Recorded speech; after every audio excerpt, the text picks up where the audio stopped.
raadiyoo sagalee walabummaa Oromiyaati. Raadiyoon sagalee walabummaa Oromiyaa akeeka qabsoo kan saba Oromoo bilisaaf biyya Oromoo walab sirna dimokiraasii faqaan bulu deebisanii gadi dhaabuuf godhamu deeggara. Akeeka qabsoo kanaaf gallisuufis hojjeta. Birmadummaan Oromoo dafqa dhiigaaf lafee ilmaan Oromoon dhugooma jedhee amana. Dhaggeeffattoota isaas wareegama qaalii kanaaf kakaasuuf carraaqa. Kun raadiyoo sagalee walabummaa Oromiyaati.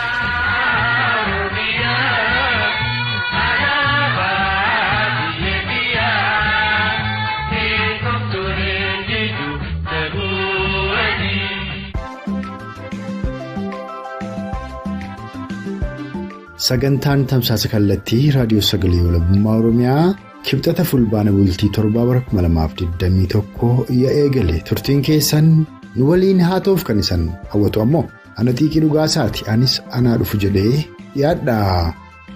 Barattoota mooraa yuunivarsiitii Amboo bubbee lammummaa fi amala gaarii to'atu tiishaartii maxxansiifatee tiishaartii sanas immoo suura haacaaluu irratti godhatanii baras immoo akka lakkoofsa gadaa Oromootti barreeffatanii bakka siidaa haacaaluutti deemanii suuraalee ka'aa turanii ijoollee baay'ee bakkuma sana kan isaan qabatanii deeman jechuudha.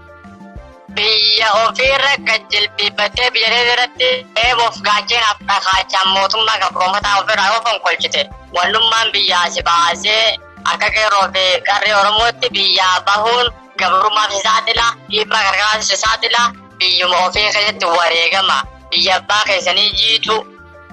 Sagaleeleen olitti wal jal'isan dhageessifne kunniin giddugaleessa Oromiyaa lixa Shaggar magaalaa Ambootti bilbiluun dhimma hidhaa fi gidirfama barattoota Oromoo Yuunivarsiitii Amboo Damee Awwaaroo hidhattoota mootummaa PPT'n kibxata irraa mudate odeeffatuuf gara magaalaa Ambootti bilbiluun odeessa guutuu Oromticha tokko irraa arganne keessaa ijoo dubbii seensaaf fudhannee isan dhageessifnee fi gara biyya Saawud Arabiyaatti bilbiluun haala hawaasni Oromoo mana hidhaa biyyasii garaagaraa keessatti hidhamanii jiran keessa jiran odeessa bal'aa Oromticha tokko irraa arganne keessaa seensaaf dubbii fudhannee isan dhageessifneedha.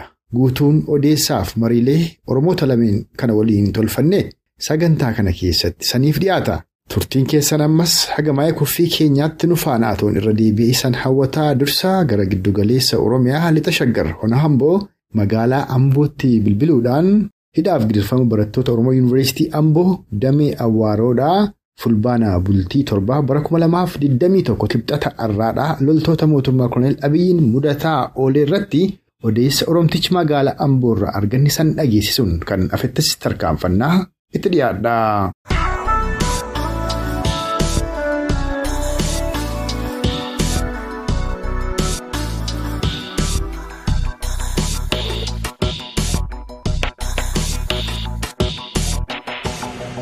Harri magaalli Amboo naannoon sun goolama keessa jira. Barattoota Oromoodhaa kan Yuunivarsiitii Amboodhaa sababuma qomee weellisaa Oromoo Qarroolota Qubee Hacaaluu Hundeessaa tolchanii uffatan qofaaf barattoonni danuun ukkaanfamanii achi buuteen dhabamuutu himamaa jira. Mee maaltu ture har'a magaalaa Amboo keessa sirna maaliitu ture? Maalirratti qabaman barattoonni Oromoo kun dubbiin kun yoo dhugaa ta'e kanarraa marii keenya aanfannaa? Magaalaa Amboo keessatti barattoota mooraa yuunivarsiitii Amboo bubbee lammummaa fi amala gaarii to'atu tiishaartii maxxansiifatee tiishaartii sanas immoo suura haacaaluu irratti godhatanii baras immoo akka lakkoofsa gadaa Oromootti barreeffatanii 1415 bakka siidaa haacaaluutti deemanii suuraalee ka'aa turanii ijoollee baay'ee bakkuma sana kan isaan qabatanii deeman jechuudha. Inni kun amma yuunivarsiitii gosa guddaadha moo kadamee Awwaarooti barattoonni kun kan isaan itti baratan? Barattoonni kun bubbee gara Awwaaroo irratti kan isaan kaampaasii Hacaaluu sana fuuldurattidha kan isaan qabamanii sagantaas illee jaraaraatti qopheeffatanii bakka sanatti deemanii immoo kan marsanii qabaatanii ijoolleedha.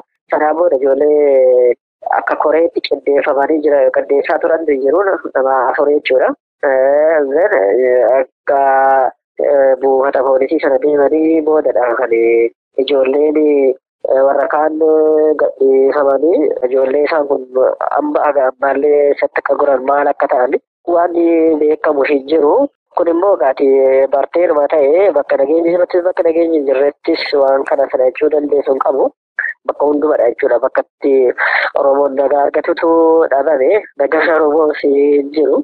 Amma hiree ofiin murteeffatutti amma mootummaa ofiin ijaarrate qabaatutti mirgi isaa eegamee buluus jiraachuus hin danda'u. Sana immoo waanuma mul'achaa jirudha. Waan argaa jirudha. Yeroo yerootti namnis du'ee namnis hidhamee achi buuteensaas dhabamee kan hidhannoodhaaf dargaggeessa illee lagatti geessesaa kanadha. Dhagaa bilisummaa keenya ofii keenya mirkaneeffannutti waan jedhudha. Ijoolleen kun ilaali magaalaa Amboo kana keessatti yeroo baay'ee magaalaa Amboo giddu galeessa siyaasaa godhatanii itti fayyadamu.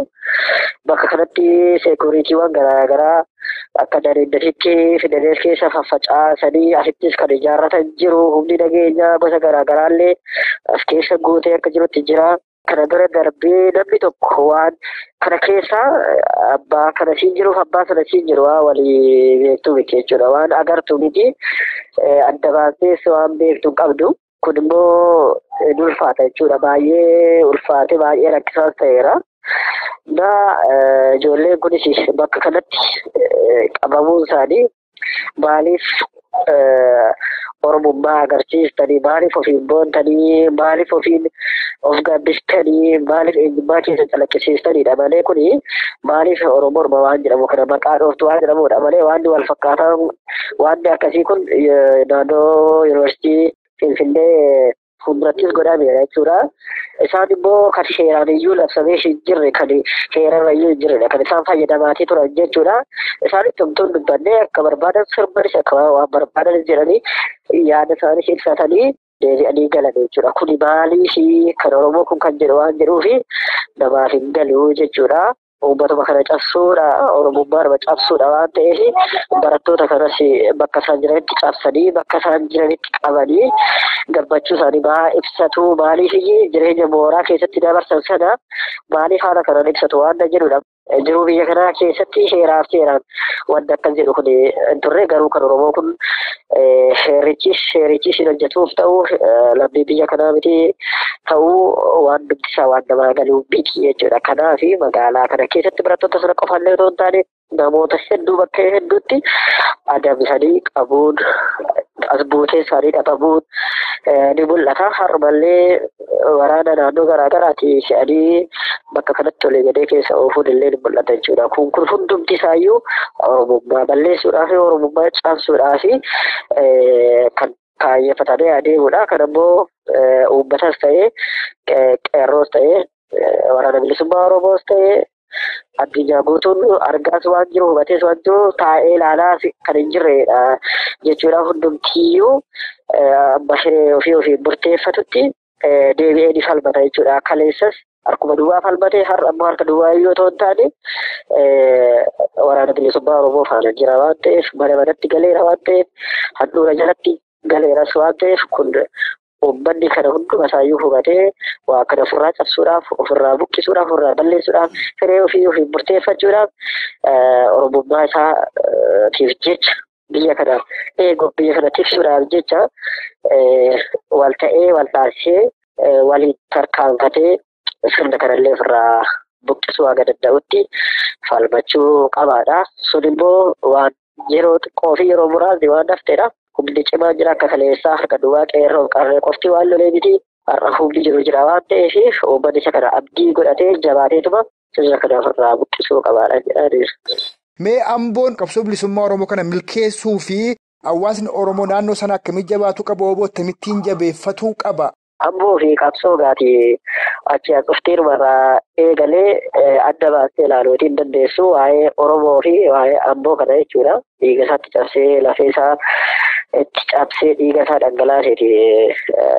Uummanni Amboo guyyaa tokkollee sirna TPLF darban sanaafillee hin jilbeeffamne Oromoo guutuudhaan wanti hin taane uummata magaalaa Ambootiif hin ta'u jechuudha. Kanaaf jennaan har'as taanaan uummanni Amboo waan Oromoo guutuudhaaf hin taane har'as boruuf hin ta'uuf. Kanammoo uummata magaalaa Amboo kanatti hin himtu jechuudha. Hundi uummata magaalaa Amboodhaa waraana bilisummaa Oromooti jechuu dandeessa jechuudha. Hundi isaa hidhataadha. Hidhatee waraana bilisummaa Oromoo kana socho'a jechuudha. Kanaaf waraana bilisummaa Oromootiif iddoo uummanni magaalaa Amboo qabu guddaadha jechuudha. Ammas humna cimaadhaan ukkaamsuun haa yaalamuyyuu malee gaafa dho'ee ishee dho'uudhaaf immoo gabaabbateeras xiqqaateeras waan ta'eef asii wal'atu waan ta'eef uummatas immoo taanaan jaarsa jaartii dargaggeettii osoo hin jenne qaamni kamiyyuu karaa ta'ee fi karaa isaa mijate hundumaan deeggarsa gochaafii jira jechuudha. Uummata Amboo kanaa taa'ee qabsaa'aa hin jiru maalidha jedhamee yeroo garaagaraatti hin ka'a yaadni tokko namoota baay'ee tokko irraa jechuudha. Sun garuu yaada nama dhuunfaati malee yaada uummata kanaa miti jechuudha. Guyyaa tokko waan Oromoo dabarsee kennuudhaaf uummanni magaalaa Amboo karooras hin qabu, karoorfannis hin karoorfatus. Eenyufaan akka jirus immoo eenyumtuun beekuu hin danda'a waan ta'eef yeroo garaagaraatti yaalis godhameera, balaaleffateeras ammas balaaleffachaatii jira waan ta'eef uummanni magaalaa Amboo waraana bilisummaa Oromootiif ammayyuu dahoodha, gaachanadha. Uummanni magaalaa Amboo walumaan jiraataa jechuudha amma dhuma bilisummaatti jechuudha. Egaa uummanni Oromoo akkuma sirriitti tuqaa turtan akkuma guutuu Oromiyaattuu qabsaa'aadhuma ture. Kolonii ofirraa dhowwuu irraa kaasee erga koloneeffatame boodas immoo mootota koloneeffattoota ofirraa kaasuuf sirna sana ofirraa jijjiiree mootummaa isaa dhaabbatuudhaaf qabsaa'aa ture.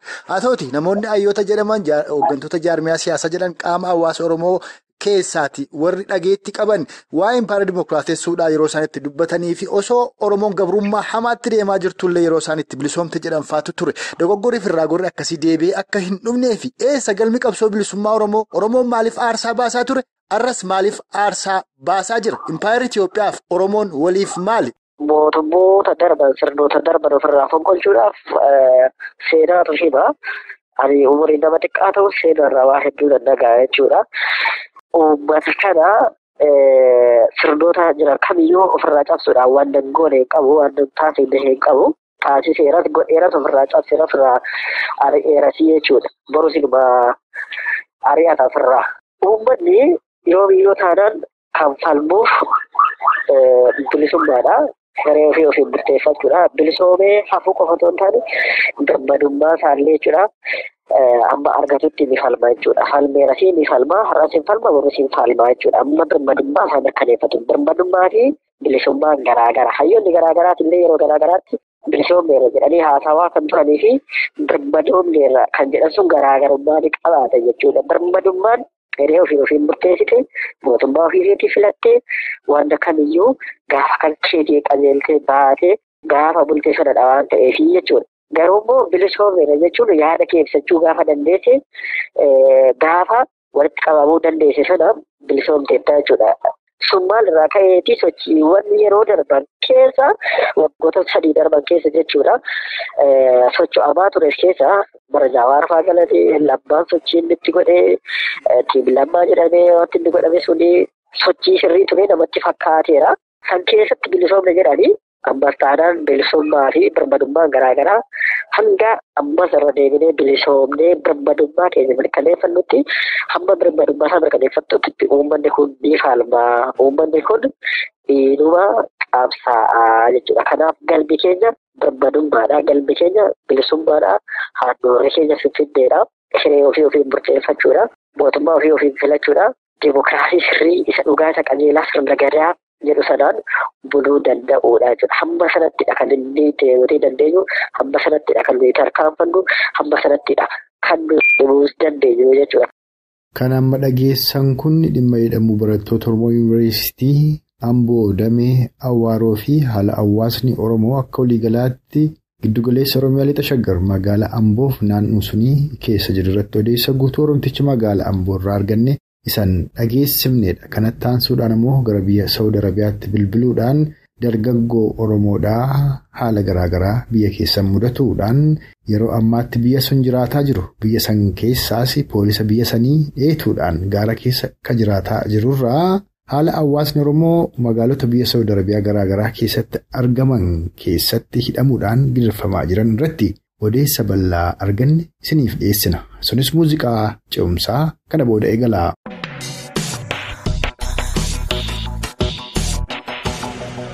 Jalleen Ali Ibrahim Jama kanin jiraadhu Saawud Arabiyaa Riyaadi. Uummanni keenya jaala kiyya harma keessa jiru rakkoo hamaa ulfaataa waan silaa ilmi namaatillee dubbachuufillee hin tolle waan garaagaraa dhiibbaa garaagaraa mana hidhaa keessatti akkuma nyaata nyaanni kaan irraa gad hin baasu bishaan dhugaatii dabbaan daadhuu irraa gad hin baasu hammaama keessa mana tokko keessa namni kuma takka hidhama jechuun kurfaa tokko jechuun manni hidhaa namuma seenee beeka kurfaa tokko isa nama kumaan dhuga xiqqaate kurfaa tokko isa nama 400dha. Kanaaf namni akka gartee hoolaa dheetti walirra garagalee jiru jira. Kanammoo mootummaan qoosee torbaan keessaa nama 400 fuudhee gara biyyaatti fe'ee ilaalcha addunyaallee ofirraa dhaamsuuf deema. Uummanni Oromoo kun warri Suudi Arabiyaa jiru kun takka sheeka haa ta'u, qeessi haa ta'u, miidiyaa Oromoo haa ta'u, gargaarsa Oromoo haa ta'u, dhukkubsataa Oromoo haa ta'u, rakkataa Oromoo haa ta'u guyyaa tokkollee nama duubarraa deemee gargaarsa addunyaa sana guutuu Oromoo rakkina keessa jirtu warra baasaa ture. Ammoo har'a rakkina hamaa keessa galee jira. Oromoon maal jette? Fira gaafa todoo maqaa isaa barnee gaafa rakkoo duyda isaa horanii jette. Oromoon duyda walii malee waan qabdu mootummaan gabroonfataan aangoo dheereeffachuudhaaf birrii miiliyoona meeqa baasee raayyaa biyyaati waraanaaf baasu lammii isaa san dhumtu biyyaan baa keessatti gargaarsaan tokkoonfee gara biyyaa deebisuu dhabee waraanaaf waan silaa sassaabee uummata irraa illee beeki maatuma uummata kanaati kan inni waraana sanii maallaqa irraa guuree gara waraana sanii ta'uusan maatuma ilmaan miidhamtoota orma keessa jiru kana. Guyyaa lamaan kana viidiyoolee garaagaraa kan mana hidhaa Saawud Arabiyaa keessaa ba'an kan ilmi namaa akkasitti qaama ciccitee ammoo mana sagaraa keessattuu namni walirratti hidhamee kan qaama isaa kana keessaati raammoon yaatutu mul'ata. Kun biyya Saawud Arabiyaa keessaa eessatti ilmi namaa kan akkasittiin hidhamee gidirfamaa jiru kun warra kana keessaa irra jireessi yookaan baay'ina kan qabu eenyu? Baarsaantiin 8 ilmaan Oromoota kan mana hidhaa kana keessatti uumee tortoree wantoota garaagaraatiif raawwatamee qoonqolleen argatu bishaan argatu wantoota garaagaraatiif saaxilamee jaala kiyya. Baarsaantii 8 ilmaan Oromoo biyya keessatti dhabama jechuun waan nama gaddisiisu jaala kiyya. Hangaara keessa baqatees waan hammana jedhameetullee dubbatamuu hin dandeenya. Hangaara keessa baqata kaan bakka itti beelaaheetti biqilaa rakkaaf suuqa kodhagee waa bitachuu hin danda'u. Ammoo hidhamee akkaataa dubartiin amma gartee mana hidhaa keessatti ilmoolaan ji'a 2 ji'a 3 mana hidhaa galtee abbaan ilmoo sanii nyaata geessuuf hin danda'u. Amma leenyu kan namni gurra oolee nyaata mana hidhaa san keessa ol naqu dadhabee daa'ima aannan naquufi dadhabanii irraa deebi'ee jira. Asumaan saayibaa kiyyaa jira jechuudha. Kanaafuu dubartiin ji'a 2 kan ji'a 1 achi keessatti ilmoodhaan ciifti. Tun ammoo achi keessaa baateeti ilmoo daa'ima isiitii wajjin ulfa garaa wajjin mana hospitaala yeroo dhaqan duuti. Achi keessaa dubartiin garaa doowwoo dadhabdee jiru keessatti duuti. Namni sila akka jaarsaa kan hidhaatan kee doowwoo sana illee danda'e achuma keessatti du'a. Gaafa achi keessaa gabbaasan fuudhanitti tireellaadhaan faddoo dhoosanii itti guuranii itti kannaa nama du'e jechuudha. Kana gumaa keenya egaa ilmaan Oromooti iyyee gumaa ilmaan Oromoo baasa malee mootummaanis hin jiru. Sila mootummaan jiraate gumaa lammii isaa baasa. Kanaaf mootummaa dantaa ofiitiif aangoo ofiitiif biyyatti raasu malee mootummaa uummataa quuqamuu hin qabnu jaala fayyada. Amma gaa dubbiin kun dubbii akka malee jajjabduudha. Amma baatii lamaan kana keessa kan dhaga'amaa ture leencoo baatiitii kan karaa imbaasii biyya Itoophiyaa biyya sanii jiruudha. Warra biyyasii waliin aangoota biyyasii waliin dubbatee warri kuntuu warra shanee gargaaru warra mootummaa Itoophiyaa jissuudhaa fi mormitoota tumsaa jiru jedhee shira kana dalagee akka ilmaan Oromoodhaa fi saboonni biroolleen hidhaman tolchee ka'umsi ammoo warra Liibiyaa tokkotu lammii biyya saniidhaa ajjeesee sanii qabataniitu waan kana cufa tolchaa jiruudha. Gama biraatiin mootummaan Itoophiyaa akkumatu amma jettee nama agoo tokko numa galchinaadha dubbataadha jirti. Ka'umsa dubbii kanarraa waan xiqqoo nu himiitii shoora leencoo baatiirleen kanuma keessa nu kaasi. Beeki nama waan nyaatu beeku waan inni ta'uun gaafatanii jettee Oromoon namichi leencoo baatii jedhan kun nama gartee warra qabsoo adda bilisummaa Oromoo keessallee shira garaagaraa xaxaa ture. Shira sanii waan beekamuuf shira seerraa irraa sitti dabarsan.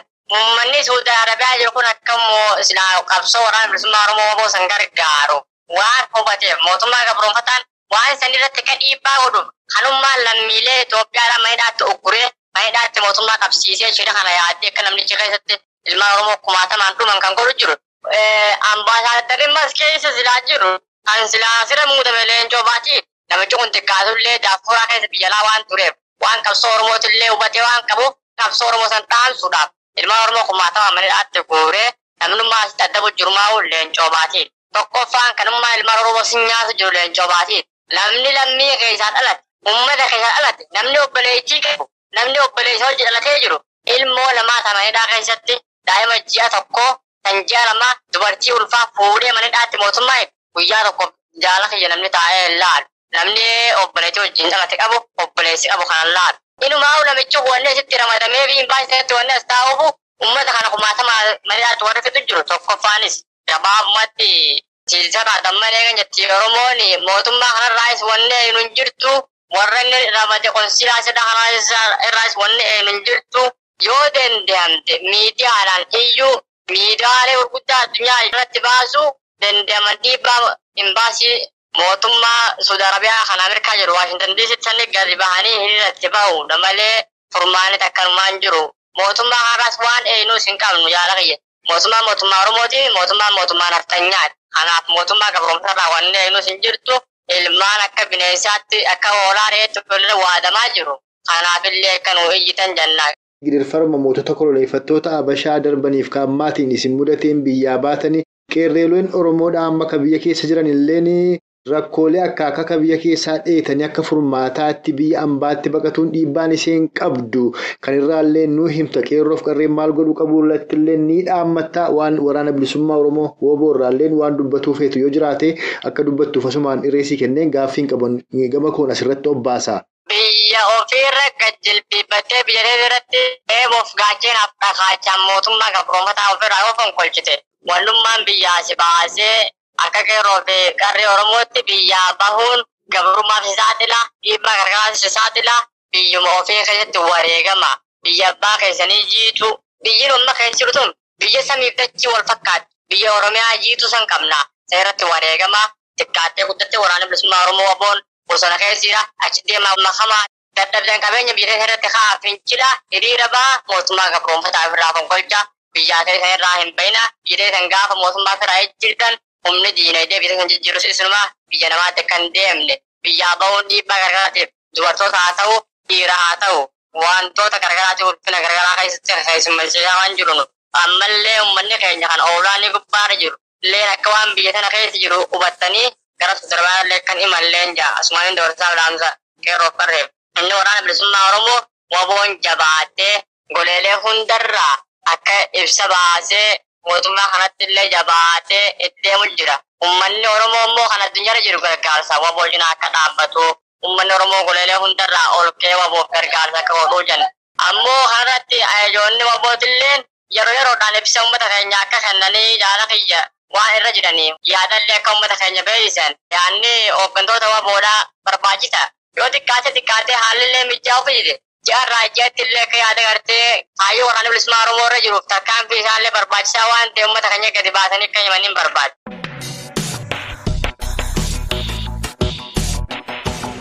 Kan maayisarratti san dhageessifne gara biyya Saawud Arabiyaatti bilbiluudhaan miseensa qeerroo bilisummaa Oromoo kan yeroo ammaatti biyya Saawud Arabiyaa keessatti gidirfamaa jiru poolisa biyya sunis dheetuudhaan gaara keessa akka jiraataa jirurraa odeessa argannedha. Innis hawaasni Oromoodhaa magaalota biyya Saawud Arabiyaa garaagaraa keessatti hidhamuudhaan gidirfama amaaf saaxilamaa akka jiran ta'uu hidhaa kanaafis bu'uura akka tolche imbaasii Itiyoophiyaadhaa biyya Saawud Arabiyaa keessa jiru akka ta'e Oromoonni mana hidhaa biyyisii garaagaraa keessatti hidhamanii jiranis rakkoo fayyaa beela dhugaatii qabbanaaf dhibeelee akkaaf saaxilamanii mana hidhaa keessattis alattis du'aniilleen awwaalcha dhabaa jiraatu isaaniiti kan Oromtichi kun dubbate hawaasni Oromoodhaa. Kan biyyoota ambaa garaagaraa keessa jiru hawaasa Oromoo biyya Saawud Arabiyaa keessatti obba'aa jiru kanaaf karaa danda'e bifa danda'e hundumaan sagalee akka ta'uuf kanneen lubbuun hafanii jiraniif lubbuu isaanii baraaruuf akka dirmatuuf dhaammatu jaallan akka waliigalaatti sagantaa keenya guyyaa har'aatiin giddugaleessa Oromiyaa lixa shaggar hona Amboo magaalaa Ambootti bilbiluudhaan dhimma hidhamuu barattoota Oromoo Yuunivarsiitii Amboo damee Awwaaroo fi haala hawaasni Oromoo magaalaa Amboof naannoo sanii keessa jiru dhimma egeree Oromoof Oromiyaa irrattis. Marii Oromtichi magaalaa Amboo waliin tolfanneef gara biyya Saawud Arabiyaatti sammuu bilbiluudhaan haala hawaasni Oromoo magaalota biyya Saawud Arabiyaa garaagaraa keessatti hidhamee gidirfamaa jiru irratti odeessa arganne sin dhageessisaa armaan baaneera. Rakkoo hamtuu yeroo ammaatti hawaasni Oromoo biyya isaa Oromiyaa fi baqaanis biyyaa ba'ee biyyoota ambaa garaagaraa keessatti murataa jirutti furmaata maa'ii gochuuf ammoo furmaanni tokkichi qabsoodha. Sanas milkeessuuf haa ijaaramnu. Haayidhan walis haayidhachiifne waraana keenya waraana bilisummaa Oromoo lubbuu isaa jijjiirraan qabnu tokkitti kennee falmaatti jiru waan dandeenye hundumaan atumsinu addatti tokkummaa Oromummaa fi akeekaaf galma qabsoo bilisummaa Oromoo kaganamaa kan ayyoonniif gootonni Oromoo qaqqaaliin bu'uuressan aarsaa lubbuuf qaamaadhaatti baasanii darbaniif arras itti baasaa jiran kan walabummaa Oromiyaa mirkaneessuu bilisummaa Oromoo dhugoomsuu fi mootummaa birmaduu Oromoof Oromiyaadhaa gadi dhaabbatu giddu galeessa godhatuun falmaa keenya tokkummaa Oromummaatiin finiinsuun furmaata waaraa Oromoof Oromiyaaf waan argamsiisuuf kanatti fuuleffannee haa qabsoofnu dhaammata waan arraaf qindeeffanne armarratti obbaafneerra. Isan dhaggeeffattoonni keenyas turtii qaataa ilaa ammaatti nu faana qabaattaniif horaa bulaa isaniin jechaa hanga sagantaa keenya yeroo itti aanu walitti deebinutti uumaan nama borii nu tolchinna.